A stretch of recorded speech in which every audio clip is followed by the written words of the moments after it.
नमस्कार। मैं डीवी सिंह कोटा से।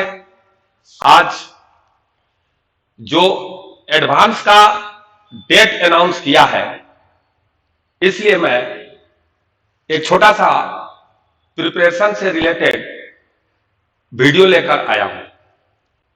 अभी पहले जेई एडवांस के पहले जेई मेन होगा और जेई मेन और जेई प्लस जेई एडवांस दोनों का प्रिपरेशन और साथ साथ रिवीजन कैसे हो, इसके लिए मैं एक प्लान बनाया है और वो आपसे शेयर करना चाहता हूं।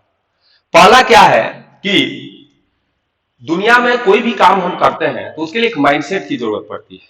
इसीलिए तो ट्रेनिंग का कंसेप्ट डेवलप हुआ कि ट्रेनिंग का जो कंसेप्ट है, एक पार्टिकुलर डायरेक्शन में हम एक आदमी का आईक्यू का इस्तेमाल करते हैं।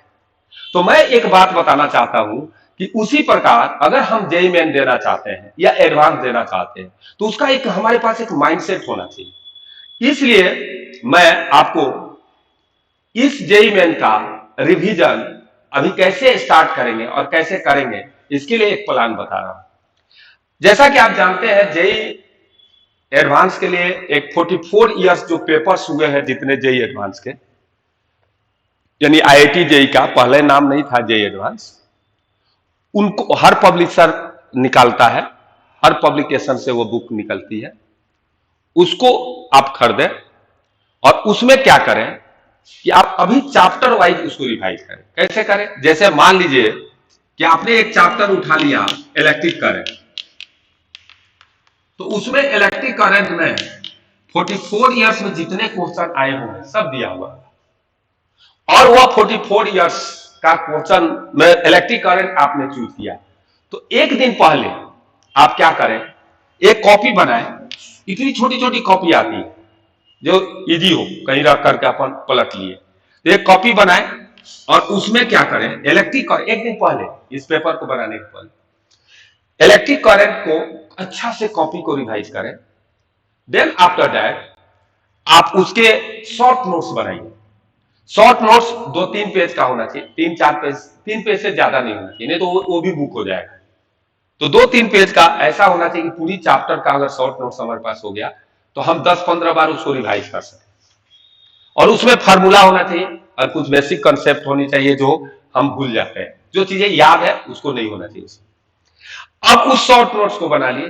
देन आफ्टर दैट एक दिन बाद आप क्या करें, without taking the help of that copy, उस कॉपी का बिना मदद लिए हुए आप क्या करें, इलेक्ट्रिक करंट चैप्टर का में जो मान लीजिए कि क्वेश्चन 30 है, 30 क्वेश्चन आया है, पूरी क्वेश्चन 30 दी है, तो इसमें से कम 20 क्वेश्चन कोशिश कीजिए सिलेक्ट करने का लिए। 20 क्वेश्चन सिलेक्ट करिए जो आपसे बन सके। पहले विदाउट सोल्व किए हुए आप इसको सिलेक्ट करें। सिलेक्ट करने का बिना हेल्प का, बिना आंसर देखे हुए इन सारे क्वेश्चन को आप बनाएं। जैसे आप क्वेश्चन को बनाएंगे तो मान लीजिए 20 क्वेश्चन आपने बनाया, क्योंकि आपने सिलेक्ट किया तो पूरा बनाएंगे। और उसमें क्या किए कि आप आंसर देखें एक बार। इसमें मान लीजिए आपका 3-4 आंसर गलत हुआ, तो 3-4-5 जो आंसर गलत हुआ 3-4, वो किस चैप्टर के थे? क्या वह हम ऐसे कैजुअल एरर किए थे तो उसको सुधार लेनी चाहिए। अदरवाइज चैप्टर मान लीजिए मीटर ब्रिज का है, वो नहीं बना, तो मीटर ब्रिज पर नहीं बना तो ये एक और बुक हम कॉपी बनाने के लिए बोले थे। इस कॉपी में लिखिए मीटर ब्रिज को स्पेशल तरह से रिवाइज करना है अच्छी तरह से। इसका तरीका है कि मीटर ब्रिज का फिर थ्योरी कभी पढ़ेंगे और उस पर 2-4-10 सवाल खोज करके बना लेंगे स्पेशल। तो एक मन में कॉन्फिडेंस आ गया कि चलो जो नहीं आता था उस पर स्पेशल रिवीजन कर ली। देखिए, रिजल्ट कॉन्फिडेंस से आता है, रिजल्ट सिर्फ प्रिपरेशन से नहीं आता है। कॉन्फिडेंस होना चाहिए, यार अपन नहीं जानते थे मीटर ब्रिज, अब जानिए, तो वह आप पेपर में अच्छा कर जाएंगे। दूसरा क्या कीजिए, जो बचा 10 क्वेश्चन, 10 क्वेश्चन बच गए, इन 10 क्वेश्चन को फिर आप फाइट कीजिए। तो इसमें से भी 4-5 मान लीजिए बन गया और 4-5 नहीं बना तो नोट कीजिए किससे नहीं बना। उन चैप्टर को फिर स्पेशल कॉपी रिवाइज करके और उस पर कुछ एक सवाल बना दीजिए। याद रहे कि ये जो आपने निकाला ये नोट्स में कि ये चीज से हमें सवाल नहीं बन रहा है, इसको अगर सुधार लीजिएगा तो एग्जाम में ऐसा होता है कि कभी जो आपने सुधारा, जो हार्ड आपको लगा था उसी से सवाल बन जाता है, और जो आसान लगता है उस पर कभी कभी सवाल नहीं बनते, ये भी जान जाइए। आदमी के दिमाग में माइंड लॉक हो जाता है, इसीलिए ये भी आपको प्रॉपर वे में रिवाइज कर लीजिए। और ये चीज जब हो जाता है तो फिर इसी तरह अगला पेपर लीजिए और तीनों सब्जेक्ट में इसको अप्लाई कीजिए, फिजिक्स केमिस्ट्री मैथ।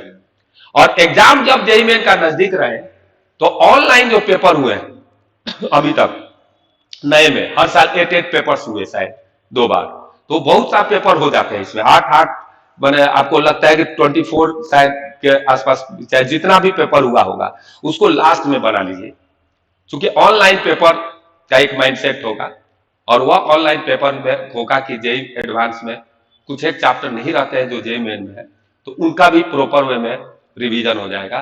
और इसी तरह आप पेपर दीजिए और पूरी कॉन्फिडेंस से दीजिए और इसको फॉलो कीजिए। Thank you very much.